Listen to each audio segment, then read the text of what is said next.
the faculty participant to please keep yourself on mute and the video also off mode. Good morning, everyone. On behalf of IQAC of SIS Nerul College of Arts, Science and Commerce, SIS Central Training Department, and Higher Education Forum, myself Priyanka Mohan welcomes you all to this August Assembly. I extend the warm welcome to MB Ram Narayan Sir, Honorable Secretary of the SIS Managing Council, who is about to join us. Then Dr. A.K. Sen Gupta, founder and convener of Higher Education Forum and also a speaker for today's session. Principal Dr. Milind Vaidya, Vice Principal and IQAC convener Dr. Koel Roy Chaudhary, Ms. Suma Nair, Senior Manager HR with SIS Central Training Department, faculty members from various colleges to this webinar discussion on impact of National Education Policy 2020 on higher educational institutions. Gyan Vigyan Vimukte, knowledge liberates. Logo and motto line of the University Grants Commission conveys its philosophy and award objective of uplifting the nation's destiny through quality education. Knowledge is like both light and sound. Like light, it enlightens and empowers the individual and society as a whole, enabling them to overcome the limitations imposed by nature. And like sound, which seeps in through the most impermeable of barriers, knowledge cannot be stopped or barred in any way. Higher education plays an extremely important role in promoting human as well as societal well-being and in developing India as envisioned in our constitution. Given the 21st century requirements, quality higher education must aim to develop good, thoughtful, well-rounded and creative individuals. It must enable an individual to develop intellectual curiosity, scientific temper, creativity, spirit of service, character, ethical and constitutional values, and most important one, 21st century capabilities across a range of disciplines. A quality higher education must enable personal accomplishment and enlightenment, constructive public engagement, and productive contribution to the society as a whole. At the societal level, higher education must enable the development of an enlightened, socially conscious, knowledgeable, and skilled nation that can find and implement robust solutions to its own problems. Higher education must form the basis for knowledge creation and innovation, thereby contributing to a growing national economy. The purpose of quality higher education is therefore more than just the creation of opportunities for employment.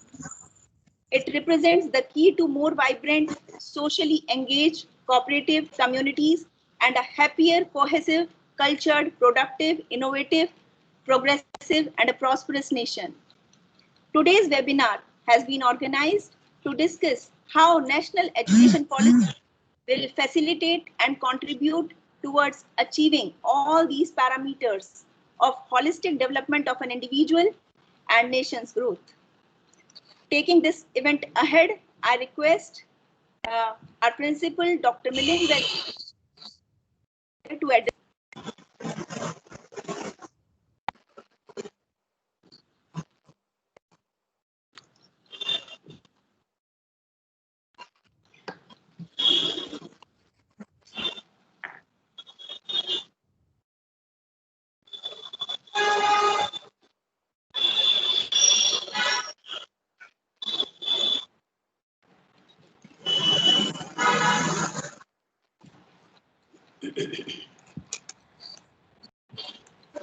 Good morning, all of you. First of all, I welcome all of you to SIS Nerul College of Arts, Science and Commerce, Navi Mumbai. This college is affiliated to Mumbai University and we cater to the needs of students and we undertake the courses like mass media, management studies, information technology, computer science, environmental science, commerce, management, etc. This college is most vibrant college in the Navi Mumbai area, and it is accredited A grade in the second cycle of NAAC. Very shortly, we are moving for third cycle of accreditation, and team is expected somewhere in month of December or January 2020 or 21. This college got established in 1998. This college is mainly known for ISR activities and CSR activities, cultural activities. So many programs we are conducting which are oriented, society oriented, and it is college is observing inclusive policy. Whatever people are around, we try to involve them in our activities, and that is how we are having inclusive policy of education.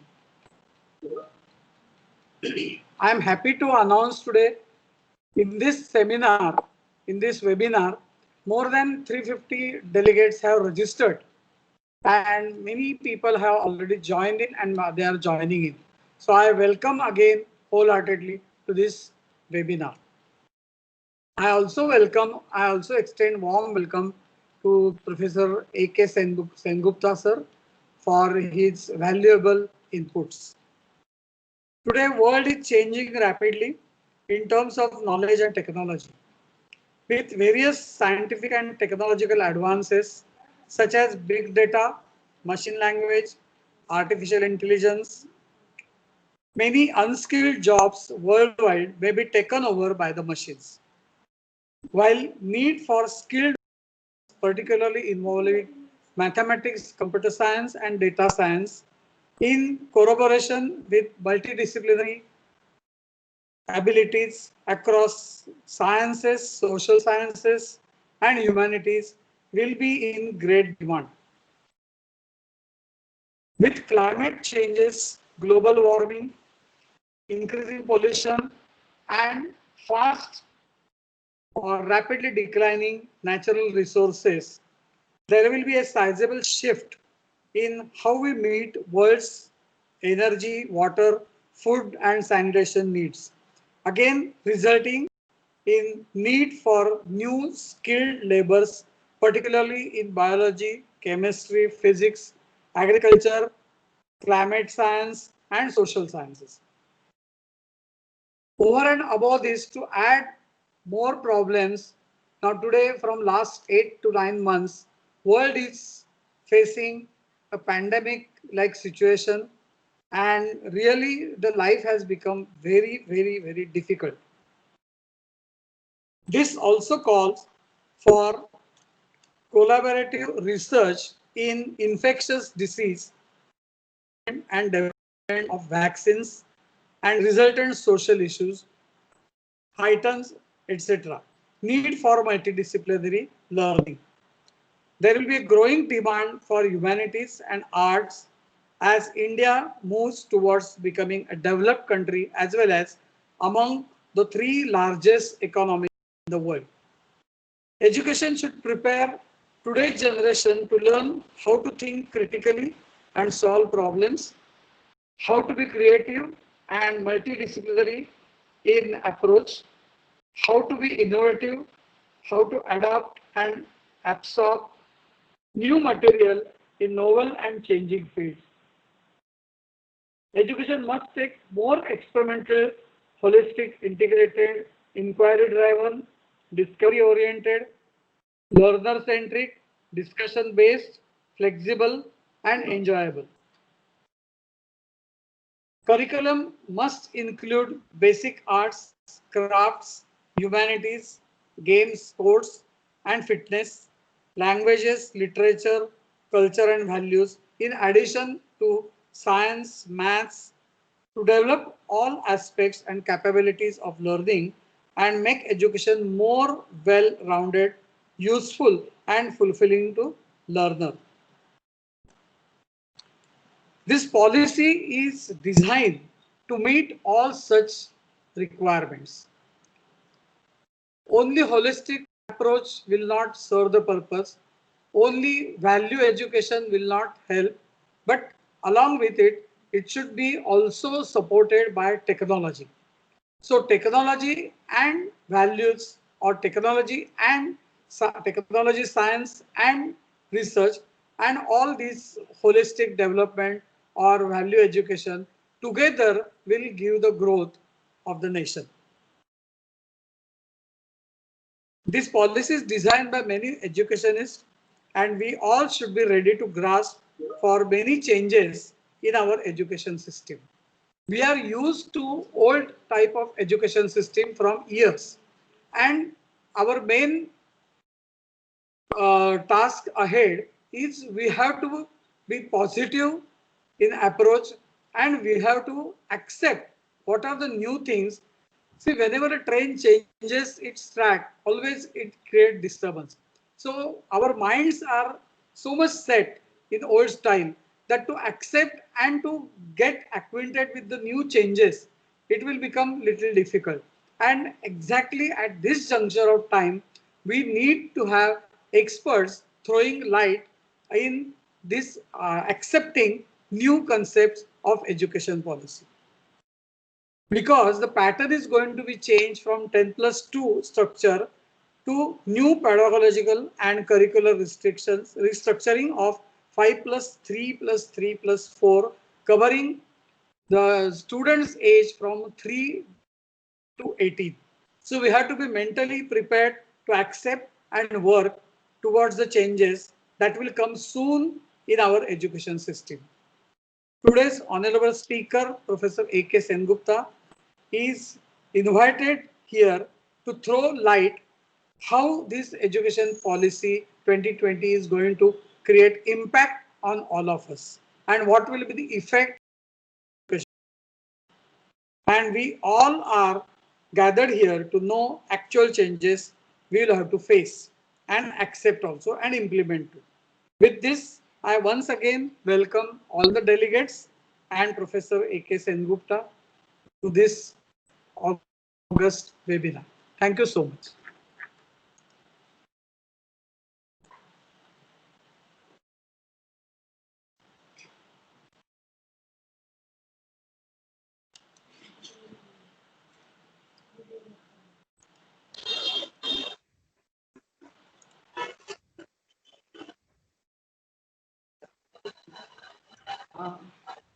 We welcome M.V. Ram Narayan sir, Honorable Secretary of the SIS Managing Council. I request sir to speak a few words.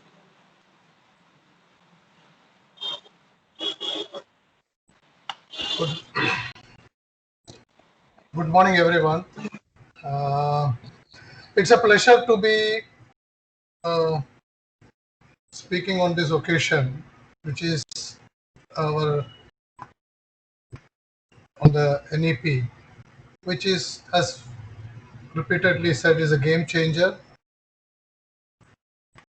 And I'm glad that today we have got more than 300 registered participants, and already around more than 150 people have logged in to get the very valuable views of our dear Professor Dr. Sengupta.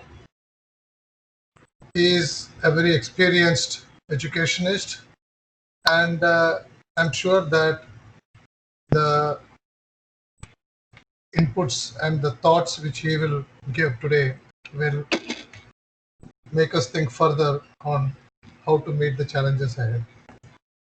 It's all cliche-ridden words that I don't think that we need to deliver value to the students, and we need to have cross-skilling, and we need to go beyond what Google and other online platforms can give to the students. A teacher, according to me, can never be replaced. What I mean is a physical teacher across the table sitting, because we also know that during this pandemic now, there is a limitation beyond which online classes can also deliver. We need the students in the laboratories. We need students to go out and do research and find out, experiment, and we need students to physically sit across so that when concepts are explained, we can tell them by uh, their facial expressions or body language whether they are really understood. So I think we'll need in the future a very, very good mix of technology and physical presence to impart education. The NEP has recognized that straight-jacketed courses which are one-dimensional will not suffice for the complicated world of the future. There has to be a cross skilling of the students. They have to be exposed to different streams, and a chemistry student has to know history, and an economic student has to know basic sciences. So I think this will all evolve over a period of time. The challenge to all educationists, teachers, are how do we give a more valuable input to the student than what he can obtain from online and other media. It also is a challenge for administering. The whole pattern is changing. I think we'll have to realign all our physical and teaching resources. We have to adapt technology. That's a no-brainer actually. I'm glad that the teaching community has by and large embraced technology, maybe forced to embrace it during the pandemic times. But apart from embracing, I think we all have adapted excellently to this new medium. Online classes are being delivered today with ease, and slowly and surely monitoring mechanisms, online examination proctoring, all these things will come into uh, a proper format very soon. So I'm not worried about the adaptability of the teaching community to technology. What is required is an attitude. What is required is an ever learning and ever imparting education kind of an attitude. And the NEP is just a framework, it's an enabler. Of course, there will be some ground rules and some changes. But more than that, I think it's forcing us to shift our thinking from what has been hitherto learning methodology to adapt to new methodology. And so when we all educationists and teachers are going to teach, I think simultaneously there is an obligation to parallelly learn. And that is where we require great discipline and effort and attitude from the teaching community. I will not take further time. I would leave the floor to Dr. Sengupta and wish you all the very best in today's seminar. Thank you. Thank you, sir. Thank you so much. Fully agreeing to what you are emphasizing upon, a right mix of various traits actually has to be cultivated among the student fraternity. Now, moving ahead, it gives me an immense pleasure to introduce the speaker for the today's webinar discussion, Dr. A.K. Sengupta. He is a well-known teacher, researcher, and thinker in the parlance of higher education in India. He holds PhD in Commerce. He is the founder and convener of Higher Education Forum, the largest think tank and the largest community in the space of higher education in India with more than 3,500 members. Presence of Higher Education Forum spans various cities in India. Higher Education Forum is involved in a number of capacity building activities for two of the most important stakeholders of education, one students, other one teachers. Dr. Sengupta is the mentor of newly established Bharatiya Vidya Bhavan K.M. Munshi Institute of Advanced Studies. He is also the promoter and chief trustee of My Retired Life, a social enterprise dedicated to senior citizens having more than 250 citizens as its members. The motto of My Retired Life is living life with self-respect and dignity for senior citizens. Some of his past assignments include: he was a professor and director at Bharatiya Vidya Bhavan SP Jain Institute of Management Studies and Research, one of the top business schools in the country, director and mentor of SIS College of Management Studies, another top-ranked institute on pan-India basis. He has served World Bank as a consultant and played a key role in setting up National Banking College, which is the Training and Research Institute. He has also served as a professor at the National Institute of Bank Management at Pune. Dr. Sen Gupta is an avid researcher and writer with 6 books to his credit and more than 50 research articles in national and international journals. He is a strong believer and votary of quality education, passionate about improving the quality of education in India, benchmarking with the global standards. We are honored to have you here, sir. I request you to kindly begin with the session.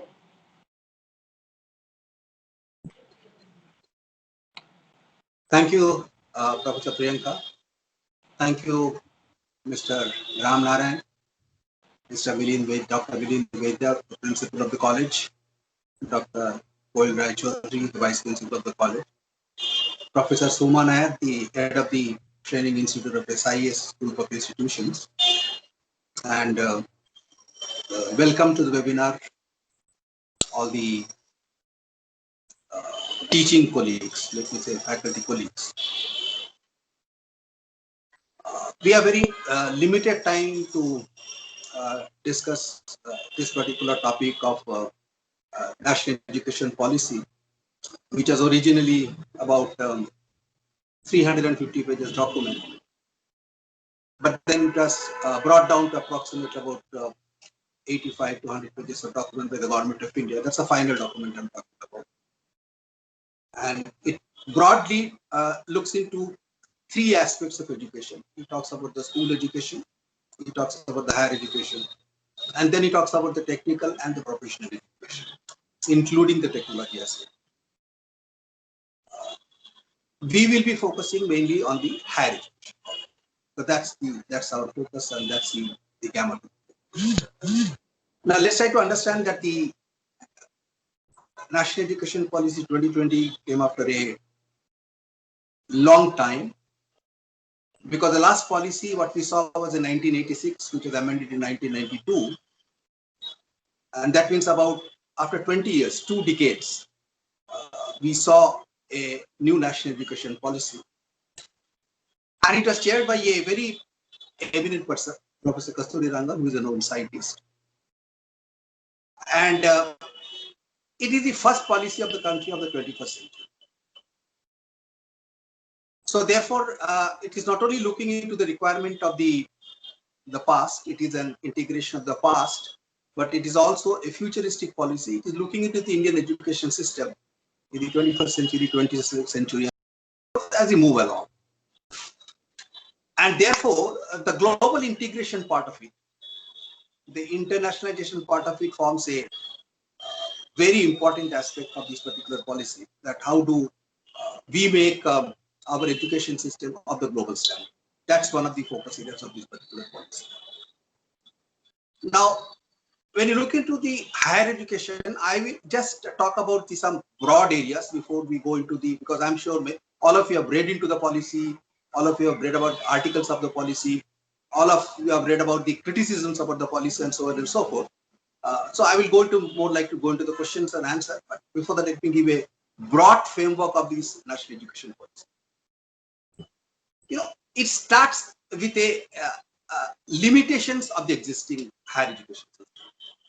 It talks about that our education system doesn't have the proper global quality. It is highly fragmented. It is highly silo based, that means highly niche based. So you have management institutions, you have an engineering institution, you have an arts institution, and so on and so forth. So there we have niche institutions with a smaller student base, and they talked about that many of the institutions have got a strength of 100, 200, 300, which is an extremely limited strength.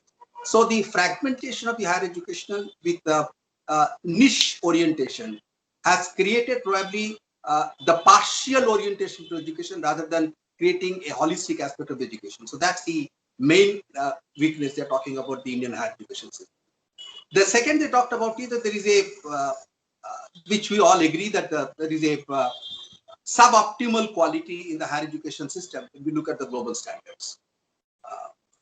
It also talks about that there is a lot of areas which need an improvement in terms of the regulation, in terms of the autonomy, in terms of the curriculum, in terms of the policy, in terms of the research orientation of the higher education institution system, and so on and so forth. So what he's talking about is that if we have to address these weaknesses of these higher education institutions, then possibly we need a path-breaking solutions. And therefore, the policy comes out with the broadly 4 or 5 types of recommendations. They classify that, they have not specifically classified, but for the purpose of the simplicity of understanding, I am trying to classify them under the broad 4 or 5 type of the policies. First, let us look into the talking about the structural aspect of the higher education system. Because the structural aspect stemmed from that idea that higher education system is extremely fragmented. It's a very small institutions. It's a silo institutions. So many of the institutions are silo institutions. We have got a different types of the universities. We have a deemed university, we have a state university, we have a central university, we have a national institute of eminence, and so on and so forth. So there is a lot of fragmentation, there is a lot of multiplicity, there is a lot of duplicity in the structure of the institution. So they talked about that in India going forward. Now, they have given a long rope actually. They are talking about 2030 and 2040. So we are talking about, we have got another 10 years to go, we have another 20 years to go. But they're talking about the finally at the end of the day, after a period of 10 to 20 years, that we are talking about a decade and 2 decades and so on, India will have 3 types of broad institutions. That's a major recommendation. That's the core of recommendation, that going forward after a period of 10 years and 20 years, India will have only and only 3 types of institutions. One will be the research-centric institutions. They are research-intensive universities they're talking about. So that means where the prime focus will be the research. Of course, the teaching will also be there, but the prime focus will be the research. So they are talking about the research and the teaching will have an equal preference in these research-centric universities. The second type of university they're talking about, which will be the teaching-centric universities. That means where the teaching will be more than the research, but research will also be significant. And finally, they're talking about that just like in what you call USA, if you go into it, you don't have not only the universities, you have got certain autonomous institutions also which are giving degrees. So they're talking about an autonomous degree granting colleges. So they're talking about only 3 types of the setup. They're talking about research-centric universities, the teaching-centric universities, and degree granting autonomous colleges. This is going to be the structure of the Indian education system, let's say 2000 and 2040.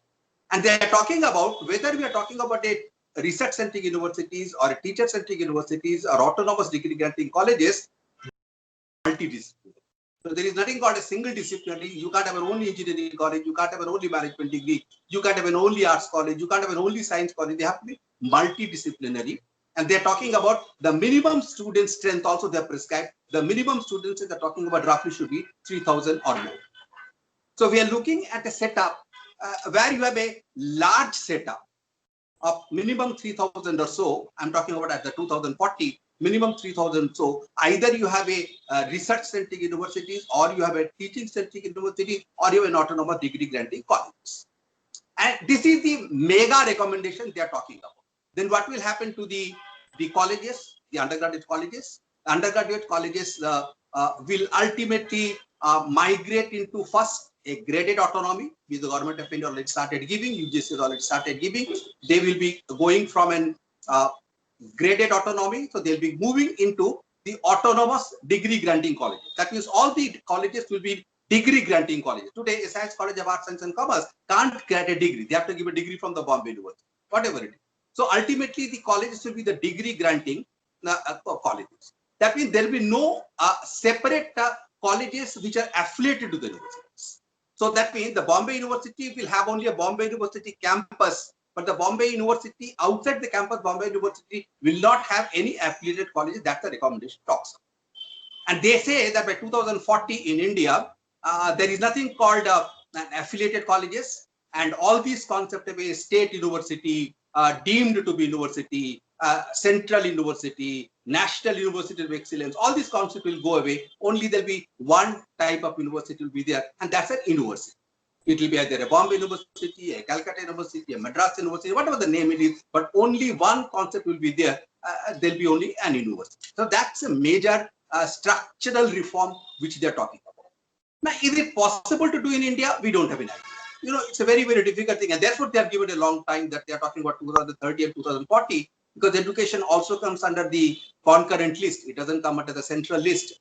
It is actually taking up as the power of the state governments. If you look very deeply into it, it is taking up a substantial power of the state government. So because state governments, according to this, indirectly it means the state governments cannot set up an university. Because as we go along, we will see that the university will be set up by a separate body altogether. So it might take away a little bit of power from the state government, and therefore the implementation, how it is going to take place, nobody knows, because you cannot imagine a Bombay University without 500 colleges, a Pune University without 500 colleges. You can't imagine that actually, as of now. But that's the multi-structural recommendation in terms of the structure they are talking about. Second major recommendation is in terms of the curriculum. You know, that's a very, very, very significant recommendation they talked about, but it is more in terms of American and European system, that the policy has borrowed significantly from the American and the European system. So they are talking about that at the graduate level, there will be a 4-year graduate level. All internationally, only they have got a 4-year. So whether you are looking at a BA, BSc or BCom, if you look at an American BA, BSc, BCom, there is nothing but a 3-year degree. It's all 4-year degree.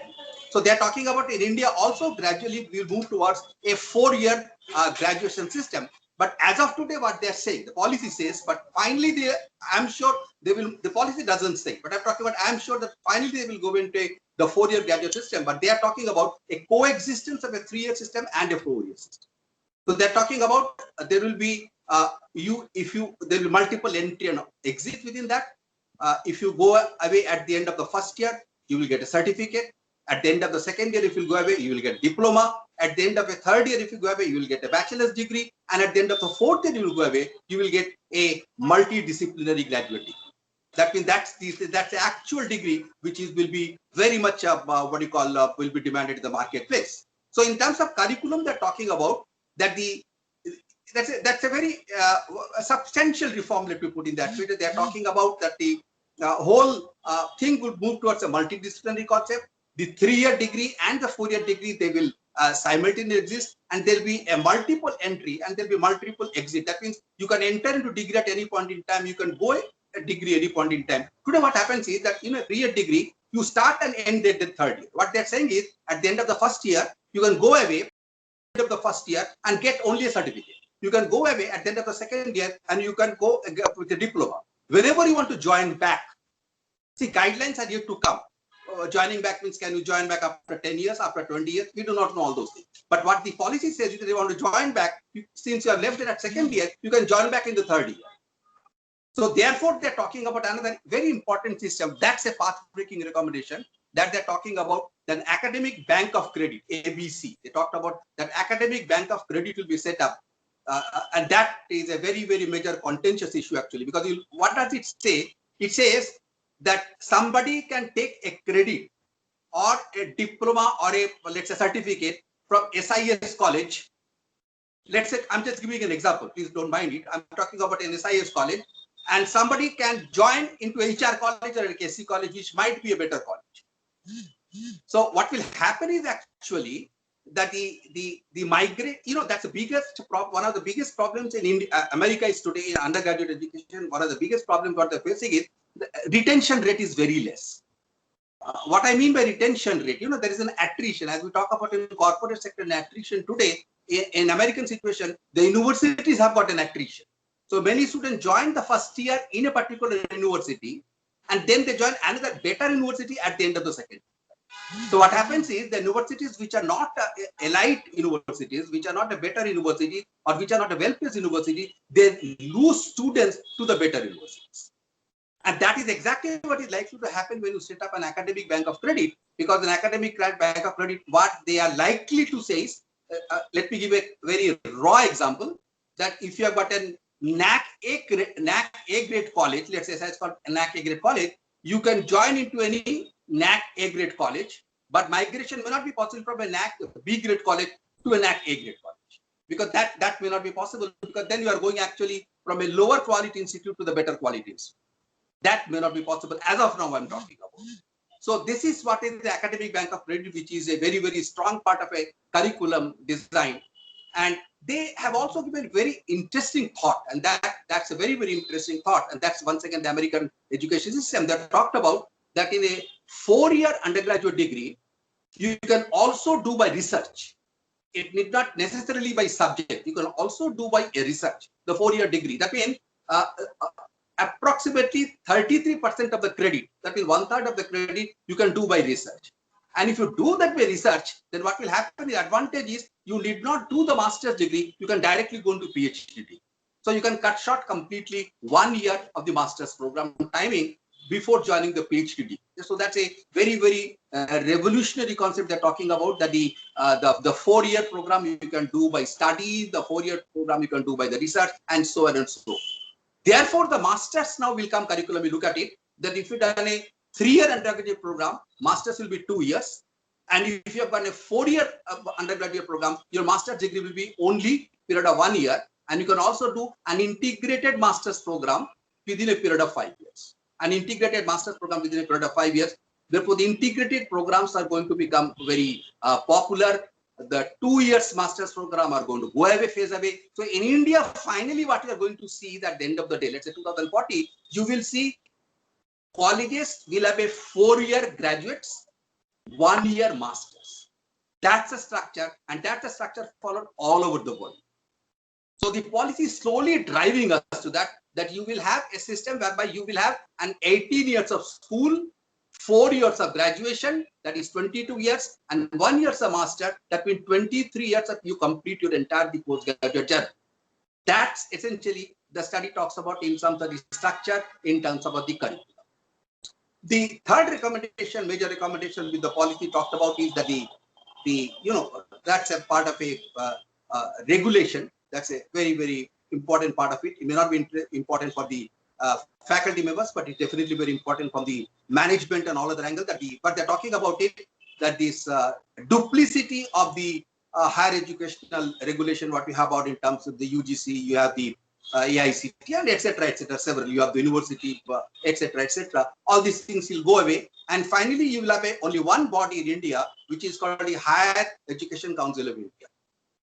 Now, whether there's a good or bad, that's a debatable issue, but that's the recommendation. That means you will have a meta regulation body, which will be known as the Higher Education of the Commission of India. That will be the mega regulation body. There will be one regulation body. There will be no two regulation bodies at the central level, even at the state level. All the Department of Technical Education, DT, which we talk about, they will all be wiped away.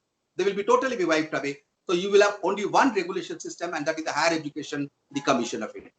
Within the Higher Education Commission of India, there will be 4 bodies. There will be separately 1, 2, 3, 4 bodies just talked about.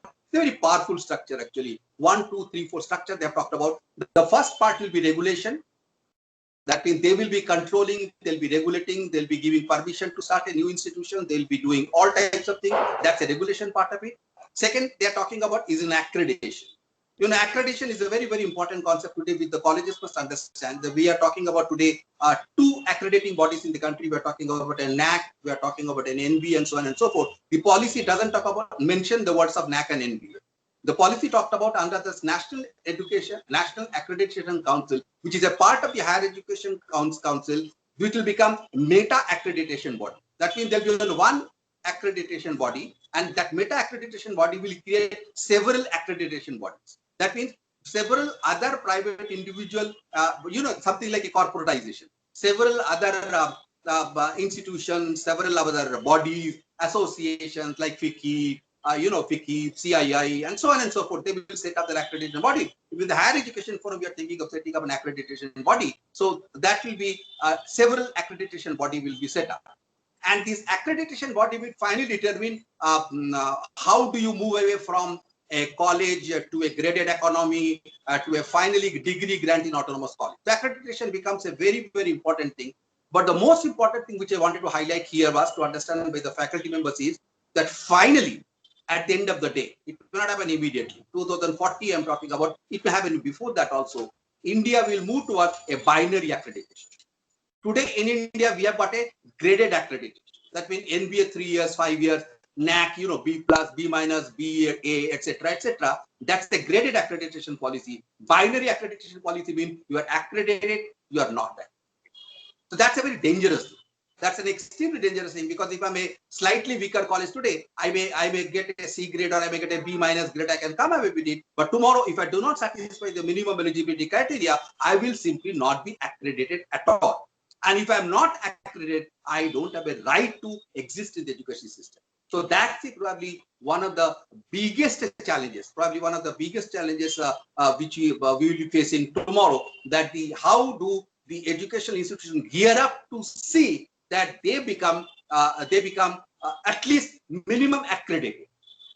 Now, what are the policies of accreditation? Nothing has been finalized. What I'm talking about is, this is the policy. What it says is that in India, finally, we'll move towards a binary accreditation. That means you are accredited or you're not accredited. So that was the second thing. First was the regulation part of it. Second was the accreditation part of it. Third, they're talking about the funding part of it. As a part of the Higher Education Commission of India, they will be doing all the fundings which have been done, like UGCs, funding, etc., which have been done to the colleges. If at all the fundings are done, so that will be the funding part of it. And finally, the fourth body, which is an extremely important body, which they're talking about, is the General Education Council. What does it mean, General Education Council? In India, unfortunately, we are not defined graduate attributes. That's the biggest problem today in India, that we have not defined the competency level. Once we don't define the competency level, we cannot judge the students. We have moved towards an outcome-based education, but we have not defined the competency. That means at the end of the day, when a BCom student comes out of a college, whether it's coming to an HR college, whether it's coming to a KC college, whether it's coming to Sophia College, whether it's coming in SIS college, whichever college and graduate comes out, what are the 10 attributes which a graduate should have? Minimum. That's a global attribute I'm talking about. But a graduate attribute in India today, the graduate attributes are there only for engineering degrees. And engineering degrees, there are 12 attributes in engineering degree. That is there only because of the force by the ABET. ABET is the largest accreditation body in the world for the engineering colleges. That's a global accreditation body. Because of their persuasion, the government of India have accepted to the principle of the 12 graduate aptitude to engineering degree. For all other degrees, BA, BSc, BCom, all degrees, we don't have a graduate attribute today. So the responsibility of the General Academic Council will be that they will define the graduate attribute. What will happen as a result of that is, if you look at 2040, a graduate, and the global attributes are going to be they are global in nature.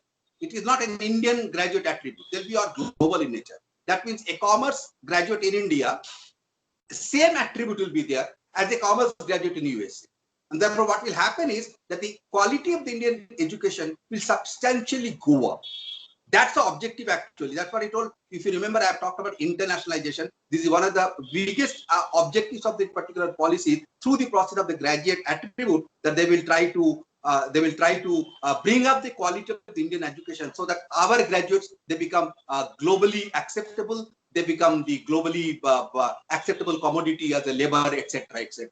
That's the third part of the recommendation. That is the regulation part of the recommendation. The fourth part of the recommendation which they talk about is an autonomy of the institution. That's a very, very big thing actually, autonomy of the institution, because many institutions in India today feel they don't have an autonomy. I can't do anything. My hands are tied. मेरा हाथ तो बंधा हुआ है. UGC ये बोलता है, ICT बोलता है, मैं कुछ कर नहीं पाता. I'm not able to do anything. Now the policy is talking about that virtually the institutions will be given an autonomy. See, autonomy, whether the autonomy will be given in terms of the fees, it's not very clear. Because in a country like India, you can't give an autonomy like a fees. So, for example, in a Harvard Business School, there is no control of fees by the government of USA. They can charge any fees, whatever they talk about. But the difference is that in Harvard University, if you get an admission and you're a brilliant student, you get 100% scholarship also. In India, it may not happen immediately. So therefore, they are not talking about the fees, but they're talking about there'll be substantial about economy for the good institutes, accredited institute, in terms of the admission process, in terms of the curriculum, in terms of the academic delivery, in terms of the assessment. You will have a full autonomy, because anyway, you are the degree granting institution. you are not controlled by the Bombay University, you are not controlled by any particular university, and therefore, since you are completely a degree granting institution, a full autonomy will be given. Now, let me come to the almost the last part of it, and that's because that's important to all of us to understand that what they have talked about the faculty. You know, that's very, very important to understand what they have talked about the faculty. The policy talks about a page on faculty, but if you look at it, I'm also a teacher. I spent my 30 years of life in teaching. I don't find much what they have talked about the faculty. It makes any difference than what we are doing. It doesn't talk about that.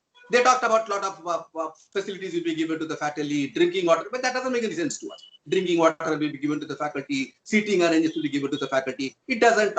They talk about that the merit should be accepted. You know, they talk about that the people should be promoted depending upon the merit, etc., etc. So these are generic sentences. These are generic statements what they have given.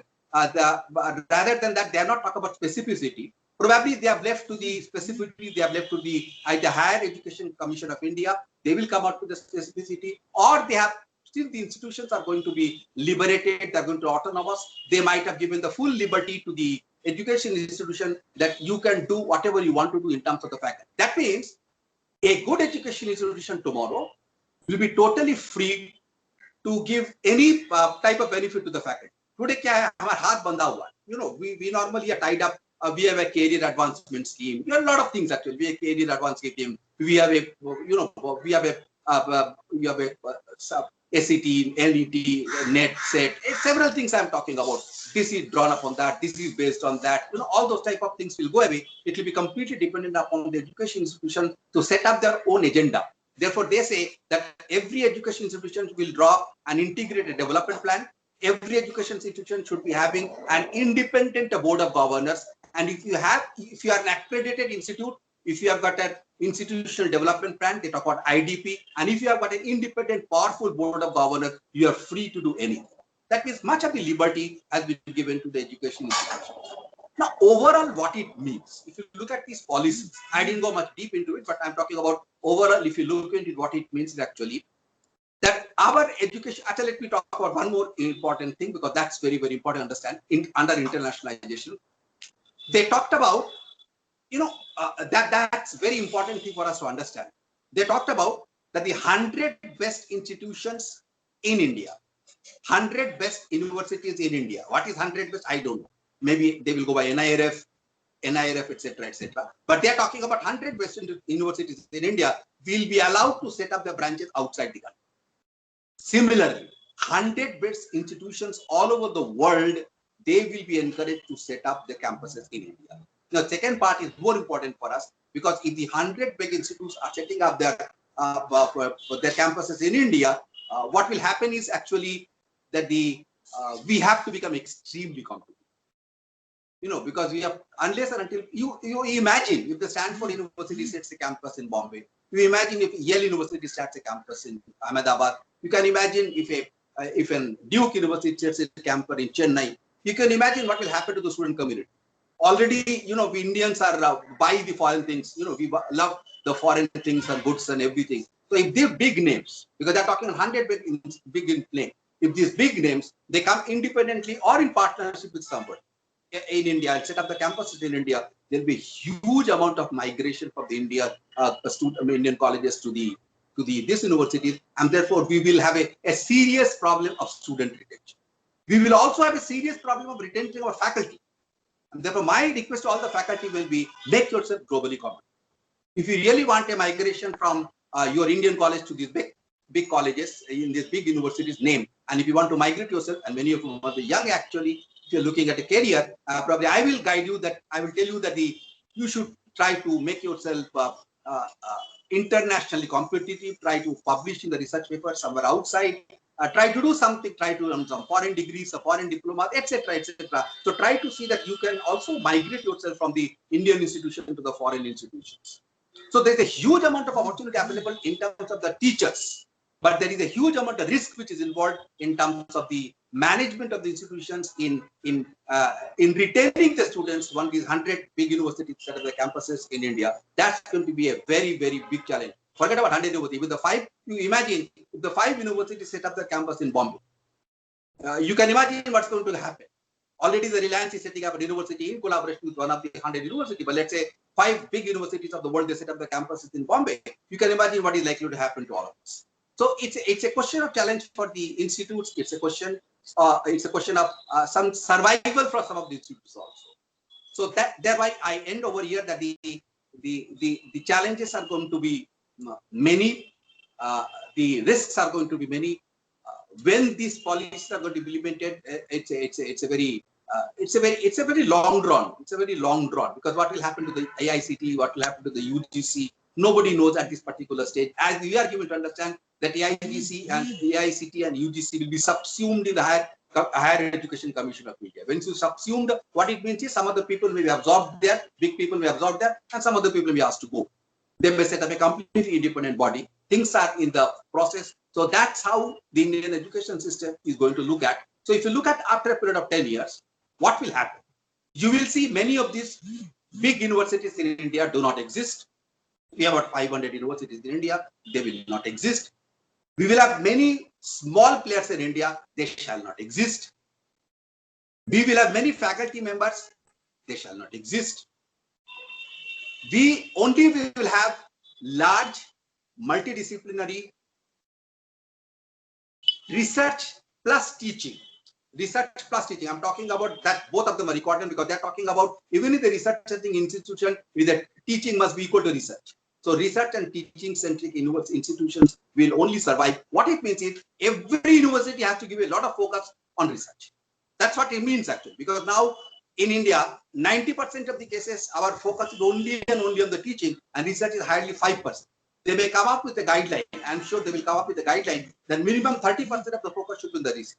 That means significant amount of attention has to go to the research. It can only happen if the significant time of the faculty is spent on the research, which unfortunately we are not doing. So therefore, on the whole, if you look at it, it's going to be a tremendous amount of a potential for the young faculty member. It is a tremendous amount of a challenge for the management, and it's a tremendous amount of a challenge even for the leadership team of the higher education institutions. Let's see how do the things going forward, how do the things shape like. I don't want to go beyond it. I will take up the question for another half an hour. I'll take up the question and answers. Soma?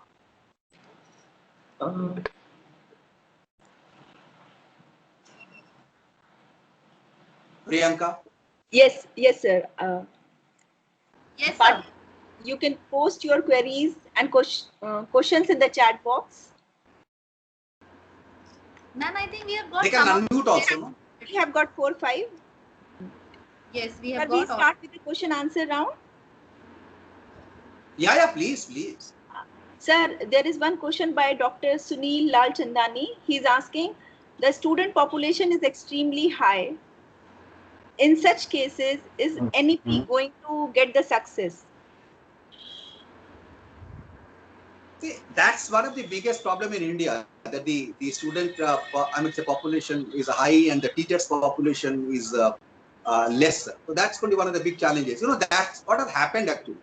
The original policy, let me give an example of only AIC. There were guidelines for 1:15, then diluted to 1:20. And when the national education policy came up, they told that the 1:20 is also too much, that should also be diluted. That means you should have 1:40 or 1:60. This policy doesn't talk about anything. So therefore, that's going to be very, very big challenge, no doubt about it. That you need more number of teachers. You need see what it is mean is you need more number of teachers. You need better teachers. And as you know already, that 2021 onwards, almost it is mandatory that you need minimum PhD to enter into a college. So the next set, already the validity is gone. I don't say they're not totally gone. Please don't misunderstand. What I'm trying to say is that the PhD is going to become the benchmark all over the world. There's nothing new in India. So what it means, we need better teachers. We need better qualified teachers. It's not to say that the industry people are bad or something like this. Not at all. But they're talking about that the minimum qualification should be there for a PhD. NEP also gives a recommendation that in a PhD, other than the course, today in PhD you have only a course work and you write it, pass, and then you do But there's no guarantee that doing that coursework and doing the research you become a better teacher. So therefore, what the NEP suggests is that as a part of the PhD course, you not only should have a coursework, you should have a coursework on teaching also. That means you should prove your credentials as a teaching before you submit a thesis, so that the PhD will ensure that you are a better teacher. So what the NEP is talking about is the population of student population in India is anyway high, nothing can be done. But they're talking about you need a better teachers, you need a greater quality of the teachers. And what the NEP is taking indirectly is that the teaching load should not be excessive. Now, what is excessive? They have not talked about. Today we are talking about a 14 hours, 18 hours, 20 hours. It is very, very high. All over the world, nobody teaches in 18 hours a week. All over the world. It's an I have always been championing this particular cause wherever I've worked with also, that you cannot teach more than 2 courses in a semester. It's just not possible that you teach 18 hours a week and get drained and go home and do nothing other than that. So you can't develop a research culture in the institute at all. You have got an 18 hours a week. So definitely all these concepts will go away, because the moment the NEP says that you have to have a very significant proportion of the time in the case of a research, the management will understand the importance of research also, and therefore the focus on teaching will automatically come down. And therefore it means automatically more number of teachers have to be appointed. More number of teachers have to be appointed. There's no other way. The one more thing I wanted to say in the case of a teaching, since we're talking of the teaching, the policy talks very minutely about it. They say that a tenure-based appointment system will be introduced, apart from the regular track. What do you mean by tenure-based? Tenure-based essentially means, in America, there's only tenure-based appointment. All over the world, it's a tenure-based appointment. Tenure-based appointment means you're taken for a period of 1 year. That's like a contract in India, taken for a period of 1 year. There is no guarantee that you'll be confirmed. You have to have a minimum output before you get a confirmed. Once you get a confirmed, you become a tenured professor. So in America, they don't call it a confirmed position. They say you are a tenured professor. But the difference is, in America, if you become a tenured professor, there is no retirement age. You can work up to 100 years also. Till the time of death, you can work. In India, that's not the case. So that's a problem in American system. Let's forget about it. But that's the system which is going to be introduced in India. That means ये जो अभी probation है, probation के बाद में automatic confirmation है, this concept may go away from India. And finally, we may have a very strong tenure-based appointment system in India. That means the KRAs will be so well defined that if you're not in a position to define those KRA, let me say KRA, what I mean, that at least one research paper should be published. At least your teaching, I mean to say teaching feedback should be 4 out of 5. Whatever it is I'm talking about, 4 out of 5. If those 2 criteria are not met up, that means at least 1 research paper in a year and at least 4 out of 5 in all the courses which I've talked about, you will not be confirmed at all. In America, what do? That if you don't get tenure, they will extend your probation period by 1 more year. And then 1 more year, then go home. So it's a very tough thing for in American professors also. Till the time they get tenure, it's a very, very, very tough thing for America. But why do the people join the teaching job? Because the teaching jobs are highly paid jobs. Some of the American teachers are drawing more salary than the corporate. Therefore, we made a representation to the because I was a party to the National Education Policy in a contact session level. We have made a proposal that you need to increase the salary of the Indian teachers. We talked about that Indian teacher service should be created, just like IAS and IPS. You must create an Indian teacher service, ITS, etc. That was not accepted actually. But we thought with the existing salary, it will be very difficult to implement the tenure system in India. Because our salaries are almost 1/4 of the corporate salary. Even it's less than that. Sometimes there is 1/10 of the corporate salary. But whereas in America, in good colleges, they're getting equal to, if not more than the corporate salary. For example, in Harvard, roughly, the Harvard Business School I'm talking about, roughly the median salary of a newly entrant teacher about $110,000. Whereas the of an MBA is approximately $100,000. So actually, a new teacher gets $10,000 more than a new MBA student. Whereas in India, actually, our teaching salaries are much lower than even the outgoing graduates. So that's a problem in India. Now that problem has to be sorted out. The salary of the teacher I'm talking about, that's the same thing, that has to be sorted. If really NEP has to make a success. And if the faculty has to become the core of NEP making a success. Yes. Okay, sir. Priyanka? Yes, sir. The next question we have is basically, this is national education policy. They're asking, is it making it more liberalizing education? And is it a perform or perish concept? Is the government trying to bring it in place? There is one query we have. Do you think it is a more liberal concept from higher education point of view? I don't think it's a liberal concept. It's a performer credit. Okay. In my opinion, it's a performer. It is for everybody, for teacher, for the students, for the management. You perform or you pay. As I told you, academic bank of credit. If you're a low, if you got a, if you're not able, if actually it's implemented, what will happen is many of the institutions will start losing the students in the second year and third year. Many of the institutions will start losing it because there will be no control on the enrollment number. Because in America, there is no control on the enrollment number. Any institution can recruit 1,000 students also, 2,000 students also, 5,000 students also. All depends upon their will and wish. Everything is left to them. That's autonomy. If that situation arises in India and academic bank of credit is implemented, naturally the lower ranked institutions will lose their students to the higher ranked institutions. You will not believe me, friends, that in American institutions, they have got a department which is called a students retention department. They do an analysis, they do a research that how many students are left, why the students have left, what system change we can make to see that our students don't leave, make more scholarship, improve the quality of the education, etc., etc. So many of them have started retention rate. If you go for an international accreditation, that is one of the questions which is asked. What is your retention rate? When I was in the Science College of Management Studies, we went for international accreditation, and that's one of the things we succeeded. We showed that our retention rate is 100%. You don't know how it is possible. You are fudging your document. I don't know if we are not fudging a document. Nobody leaves. He told America में तो बहुत बड़ा problem है. बड़े-बड़े institute 30 institute को छोड़ के बाकी इंस्टीट्यूट में retention rate is hardly 30%, 40%. So that's a serious problem in India. So by creation of this academic bank of credit, we will have a problem of similar nature in India after 20, 30 years. So institutions have to be ready for that. I'm telling you have to perform or perish. Correct.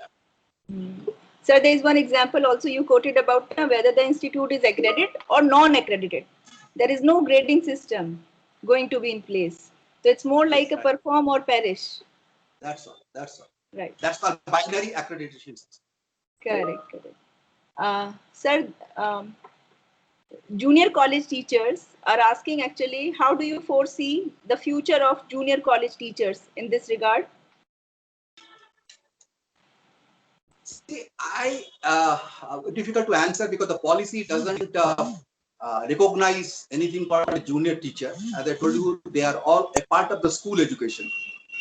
So, up to the 12th standard, what you talked about, they are all a part of a school education that is up to 18 years. So, I think unless and until they make an exception, the junior teachers may not exist.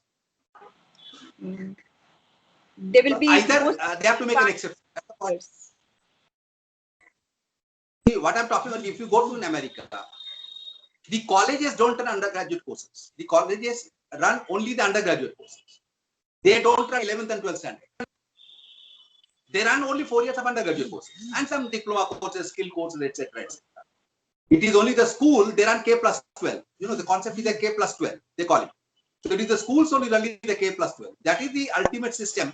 Then I think junior colleges teachers may have a little bit of problem but in India, there are so many junior colleges. So the government make an exception. That's a good point. We will again check up. But the government of India might make an exception to continue these junior colleges to be part of the undergraduate colleges. Maybe at a given point in time. That means henceforth you cannot do. Henceforth you cannot do. Because system is you have a school, you have an undergraduate college, and you have a graduate college. That's all. So in India, what has happened is unfortunately that the undergraduate colleges are running also the 11th and 12th standard, and that is called a junior college. So the entire national education policy, they never talked about anything called a what do you call a junior college. So I think they either they will merge with the school, or they may permit it to allow as of now.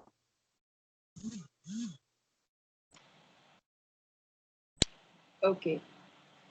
That's a Sir, gray shall I area. move on to the next question? Please. Sir, there is one question, Ms. Subrata Pandey, and asking from which year and from which class NEP will be implemented? Will it be only be implemented from the grassroots level, or students who are currently in 5th or 6th standard will also be a part of it? No, it has not yet been decided because the implementation body is yet to be formed. So it's too early to say. The meeting of the state government is also yet to be formed. So nothing is known when it is going to be implemented. We only know the deadline. The deadline is that by 2030, all institutions in India, I'm not going to school education, all undergraduate institutions in India have to be multidisciplinary. By 2040, all the multidisciplinary education institutions in India should have a minimum student strength of 3,000. And by 2030, in India, the larger universities won't exist. Affiliating universities won't exist. So we only know the deadline. 2030, 2035, and 2040. That's the deadline. When it is going to be implemented, we are not sure. It's all pandemic and everything now. So I think the there will be an advisory body which will form. There is implementation body which will form. There will be state coordination body which will form. It will take some time. But the moment it is implemented, it will be implemented with not with the retrospective effect. It will be only implemented with the prospective. Whenever it is implemented. Okay. As far as we know today, 2030, all education institutions of India have to become multidisciplinary. By 2035, there will be nothing called an university in India like Bombay University, Smithsonian will not exist at all. And by 2040, all the colleges in India and universities in India should have a minimum strength of 3,000. That means by 2030, you can't have a small institute of MBA. You can't have a small institute of engineering. You can't have. All those things will go away 2030. So we only know the outer post.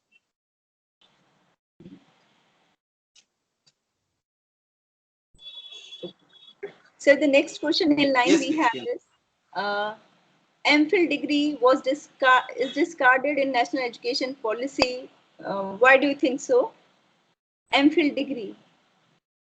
Yes, that's right. Because it was anyway superfluous. It was anyway superfluous. We don't, many of us, we never did an MPhil degree to do a PhD degree. I don't have an MPhil degree. So anyway, it was superfluous. What they are saying is now that if you are doing a master's degree, whether it's a 2 years master's or a 1 year's master's, you can go for a PhD directly. Or if you have done a graduation degree with a research, you can directly go for a PhD degree. So there is no need for any MPhil.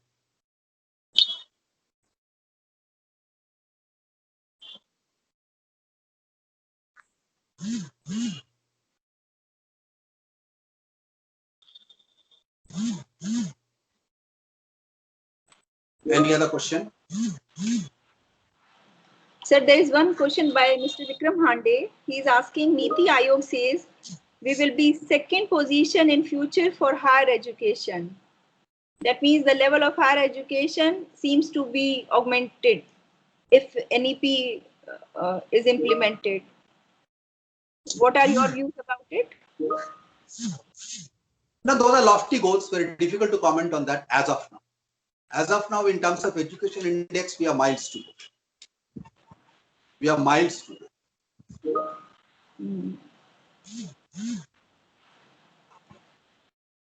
I think, sir, that is all the questions we are having. Okay, so just let me see. I think 1 or 2 more questions are in pipeline.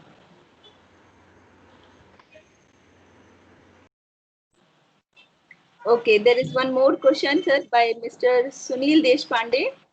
What step does the NEP recommend to enhance the quality of education in professional higher education? Quality of education. Quality of education. So everything you talk, huh? What is that? What step does NEP recommend to enhance the quality of education? All recommendations linked towards improving quality of education. So whether you are talking about bringing away the 100 education institutions in India, whether you are talking about taking away the 100 institutions away from India, whether you are talking about the faculty should spend more time on the research, they are talking about the faculty should bring in the research output into the classroom.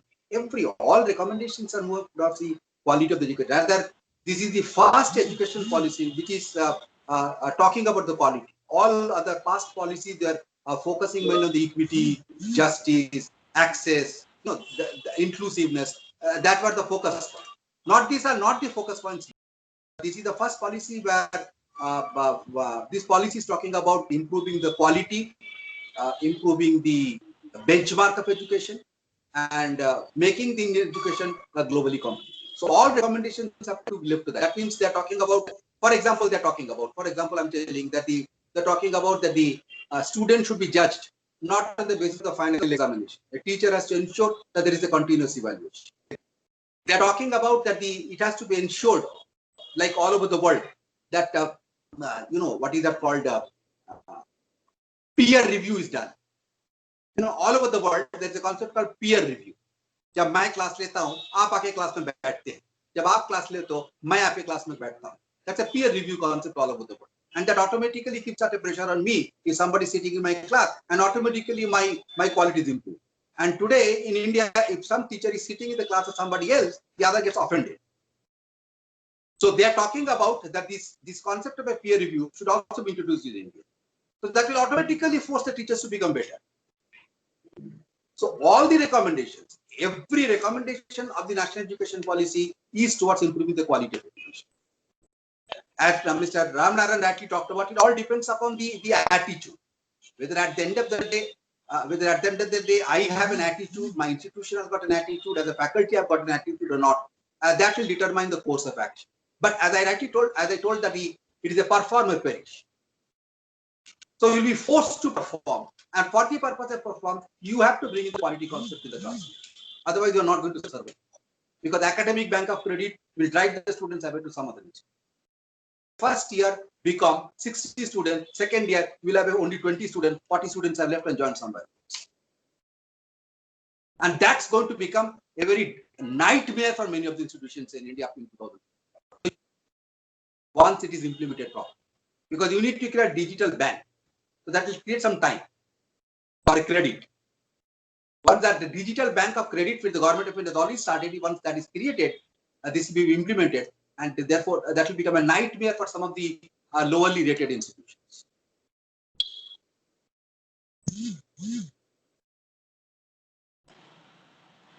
Sir, there are one or two more questions. Yeah, please. Okay. One question is by Ms. Shubhangi Jam. She's asking how can we update on our teaching skills in order to excel in our profession? Come again. Okay. She's asking how can as a teacher, we can update our teaching skill in order to get excel in our profession. See, I don't have a ready-made answer because that's a subject by itself. But anywhere in the world, we talk about that if we really want to become a good teacher, we say you must have 4 scholarships. That means 4 scholarly attitude of your life. Otherwise, you can't become a good teacher. One, we say that you should have a scholarly attitude of teaching. That means you should be considered as a great teacher. The second is that you should have a scholarship of creativity, a scholarship of creation. That's what we're talking about, that you should be in a position to think something different. You should be in a position to bring in something new into the classroom situation. You should do some sort of a research. We should create a new knowledge. And that's what we talk about, your scholarly attitude of creation. Third, we talk about the scholarly creative of application, that you can teach theory, but if you are not in a position to apply anything in higher education, you can't teach theory anyway. because every teaching has to be applied somewhere or the other. There is no teaching in higher education which cannot be applied. So that is called scholarship of application. And finally, it is called a scholarship integration. That means how do I interrelate everything to my society, to sustainability, to my earth planet, and so on and so on. So we are talking about a scholarship of teaching, we are talking about a scholarship of creation, we are talking about scholarship of application, we are talking about scholarship of integration. So what in America they say that if you want to become a great teacher, you should be great in all these four. Now you cannot be equally great in all these four. So at least you know that these are the four pillars, that you should should become a great teacher, you should become a great creator, you should become a great application oriented researcher, and you should also be a person who has got a broad perspective of thinking, a broad understanding, and trying to interrelate this. So if you really want to benchmark yourself as a teacher, I think you should try to look at where do you stand vis-a-vis these four scholarly aspects. You should try to judge yourself.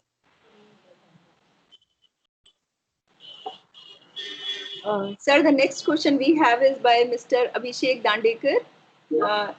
He's asking, do you feel that there would be a fair implementation and check on the standards which going to be maintained across the length and breadth of the country, vast country like India?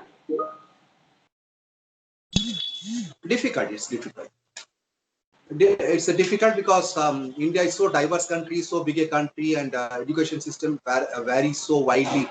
It will be difficult to implement, and therefore the policy says one para, and that says that they are going to create.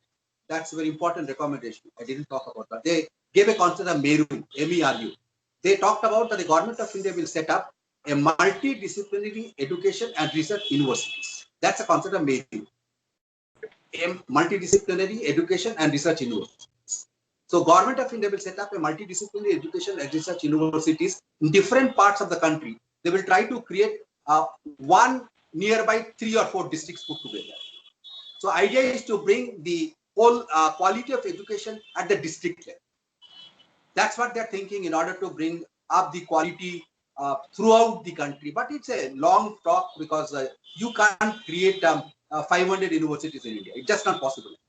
Even to create one university in India, you require land, you require so many things, you require a vice chancellor, you require a lot of things. I'm talking about in terms of physical and the human infrastructure. But that's what the laudable attempt of the policy. The policy says that in order to bring the uniformity in India, we will create MERUs all over the country. That the government of India will set up multidisciplinary education and research universities, and thereby the regional imbalances should be brought up, should be mitigated to the extent possible. Okay, agreed, sir. Sir, the last question we have in is by Miss Lata Lokhande. She's asking, the national education policy, is it going to reduce the gap between the rural education and higher education with respect to the facilities? See, in principle, yes. Practically, I'm not very sure. In principle, yes, that's one of the recommendations that the disadvantaged sections of the society or the disadvantaged places of India, the students, how do you create a platform through technology to ensure that they get equal education than their counterparts compared to the counterparts what they're getting in the urban and the metro cities. So idea is to create and leveling field at the rural education. Today, that's a big problem. Actually. Today, the rural plus education standard is something to be much worse compared to what we have in education system in a place like Bombay or in a place like, let's say, Delhi. So they are talking about that they have acknowledged that there is a problem. There is a divide in India, just like a digital divide, monetary divide, financial divide. There is an education divide also. So there is a need to upgrade the quality of the rural education to bring it at par with urban and metro education. It's not possible physically. One is MERU, which they talked about physically, and second they talked about giving through the digital platform, digital degree. Let me say digital degree, what they have talked about is that once you are accredited, that's again we come back to the accreditation. Once you are accredited, you can run all the courses on the ODL also. All the courses, whatever the courses they're running, whether they're running a science course, whether it's a STEM course, whether an engineering course, all the courses you can run through the run through the ODL mechanism, subject to the condition that you are accredited institution for the purpose of running an online course. So therefore, this online mechanism, there is a possibility that the rural education will be liquid up.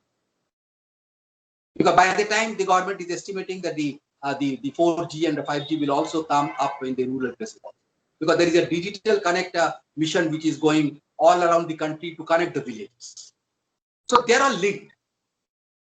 When it will happen, how it will happen, is it possible to connect all the DC headquarters through a digital connect? We do not know also. It's a very, very difficult question to answer at this stage. But the idea is to connect all the districts through the digital connect and to provide an educational platform there. You know, अभी क्या concept क्या है that every district में, let's say there is a district office. The district office में the students will come and learn. That's the concept. Just like village level, they're talking about students coming to Panchayat office and learning. Similarly, they're talking about a district office, students will come and learn.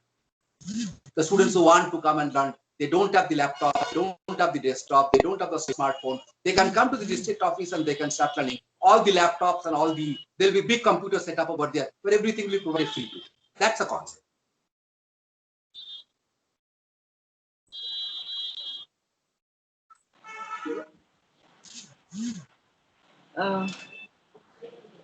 I think, sir, that is all for the question and answer round we were having. I request all the participants to please fill up the feedback form. Sir, would you, sir, is it okay if somebody wants to unmute themselves and ask question? Just asking you, sir. I have no issue. Ma'am, if you can please, yeah. Okay, done, ma'am. Faculty participants, you can unmute yourself and ask the question.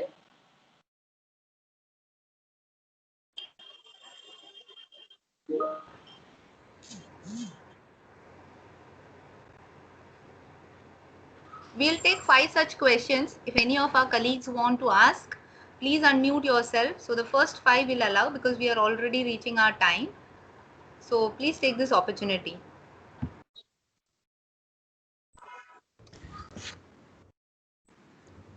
Suma, I have one question. This is Pankaj here. Please. Yes, Pankaj, please. Yeah, I wanted to ask, sir, that what will be the impact on this new education policy on those students who have already passed out with the old syllabus or with the, I would say, the old policy? Do they also would need to upgrade themselves with the new policy? Is there some definitions given in the new policy for the people who are in the old policy? A good question, but the policy doesn't talk about that. But there is a possibility that they will talk about expiry date of a degree also. That will be beyond the policy.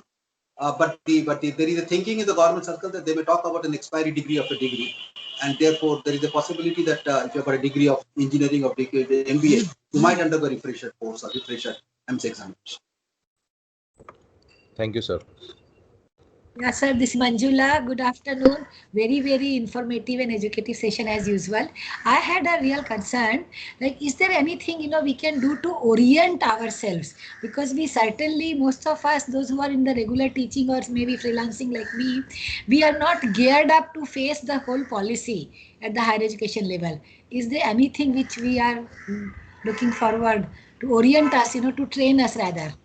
Something like a refresher course or... I think the government of India has started thinking about the refresher courses, but the quality of the government of India refresher course is always doubtful and debated. So what you should do, it should depend upon yourself. There are a lot of MOOC courses, a lot of direct courses, indirect courses, a lot of digital platform courses available today. So whichever areas you want to go into, or whichever supplementary areas you want to go into, I think you should go into those type of skill development programs yourself.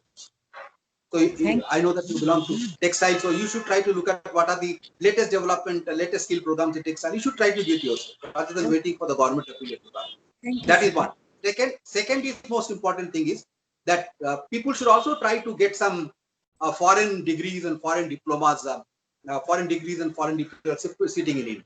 That is mainly I'm talking about for the younger people who have got 20 years to go. Because if you have want any job in the foreign campuses which are coming up in India, or if you have got any plan to go outside the country and get a job there, our PhDs may not fetch you that much. So you have got a foreign degree or a foreign diploma sitting in India, probably that will be it. So that's another way you can upgrade yourself to a foreign level. You know, because you need a global degree. All said and done today, Indian degrees are not globally acceptable. They are acceptable in terms of admission purpose, but they are not acceptable in terms of getting a job. They are not acceptable today in terms of getting. Let me be very, very clear actually. So therefore, the younger people, if they really want to become themselves marketable commodity as a good teacher globally, that you want to go and teach a semester in Dubai, for example, or you want to teach a good teacher in Scotland. I'm not talking about big names or big places. You want to go and teach a course in Finland. You want to go and teach a class in France. Let's say, for example, for 6 months or 1 year. If you want to do, or you want to get if you want to get a what do you call a position somewhere in a French university for 3 years or 4 years, today they are looking for a globally acceptable degree. So if you are only a PhD, as I have done a PhD from Pune University, if I say that I have done a PhD from Pune, they will say which Pune? They don't have any clue of Pune University. So you need some sort of a globally acceptable degrees or diplomas. So those of you are young and those of you can spend some money, it is better to get a foreign degrees and diplomas to become yourself globally acceptable teaching.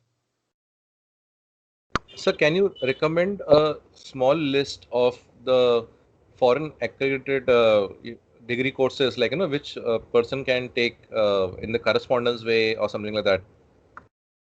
I think I need not recommend. You can go to the Coursera, I can see you yourself. You can go to the Coursera. This is Surendra here. Yeah, please. What about the new education policy about school level? How can this younger students can opt different subjects at school level, secondary level, sir? I don't think we go into that because that's a very big subject by itself. But I can only say one line that the entire concept of multidisciplinary will start from the school itself. So in one line, if I say that they are talking about no difference between academic concept and vocational subject, or what you call art, science, and commerce, whatever we think, art, science, and commerce, there'll be nothing like that once the national education policy is implemented. So on the school level, I'm talking. So national education policy, supposing there is a child, and supposing he or she is writing 12th standard examination, you can take up 5 credits from history, 2 credits from civics, 3 credits from physics, 4 credits from mathematics, 2 credits from music, 1 credit from Indology. You can take all those credits and write a 12th standard. So at the end of the 12th standard, you will get a child who is a multifaceted, and therefore entry into higher education institution, which is primarily a multidisciplinary in nature, you become much input. Now today what's happening, I'm talking about, I taught in MBA college for a long time. I saw it personally, that the students are coming from engineering degree, they only know engineering, they don't know anything else. So the moment you start talking about statistics or economics, it's a completely Greek and Latin for them.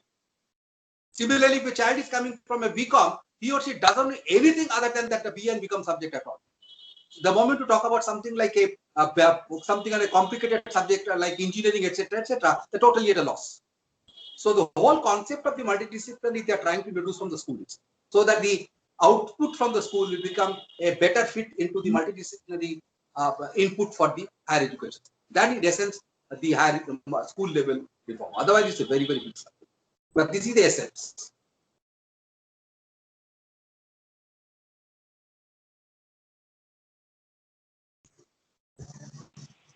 Anybody else?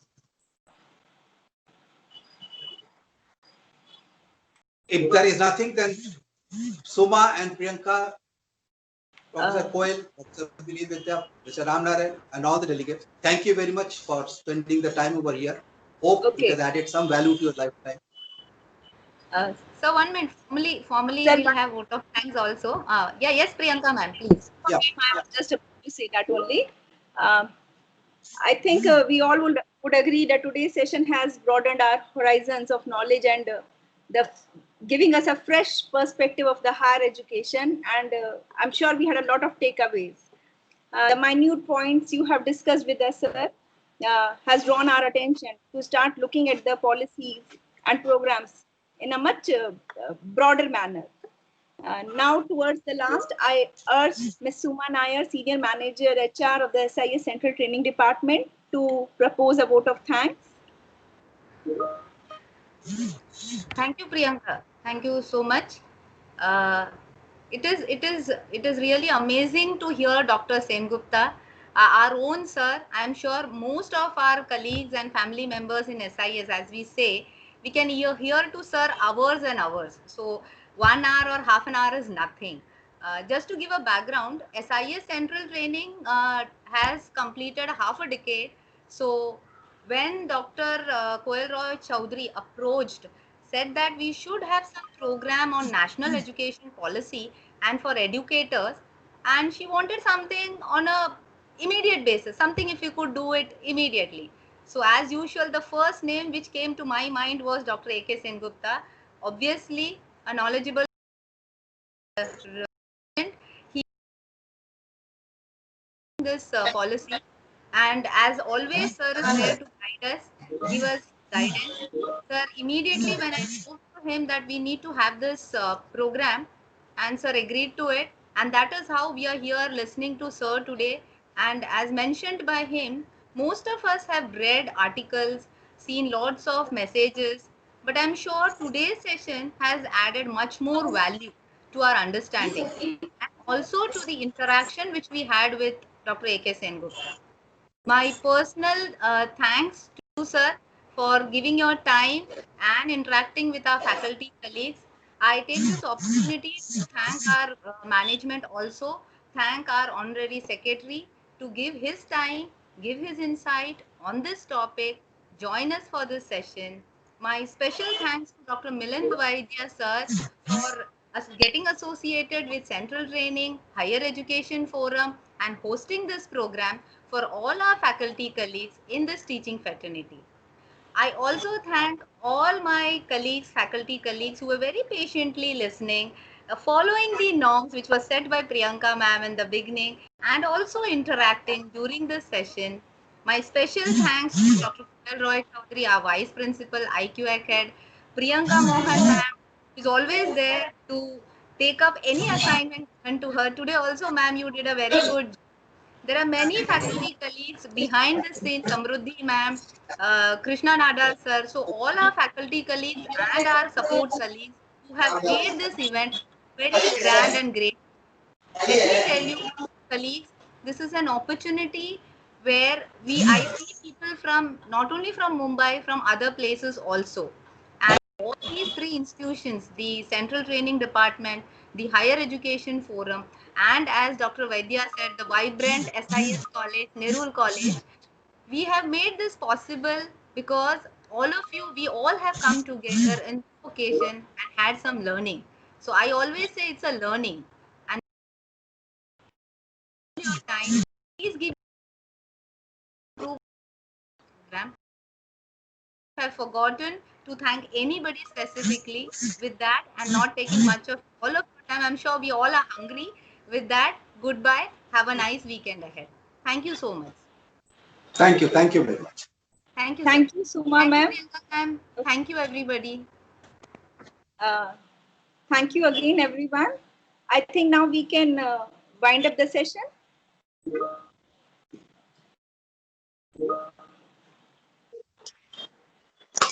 Okay. Participants, please fill up the feedback form. It's posted in the chat box. Thank you, everyone, again. Thank you, sir.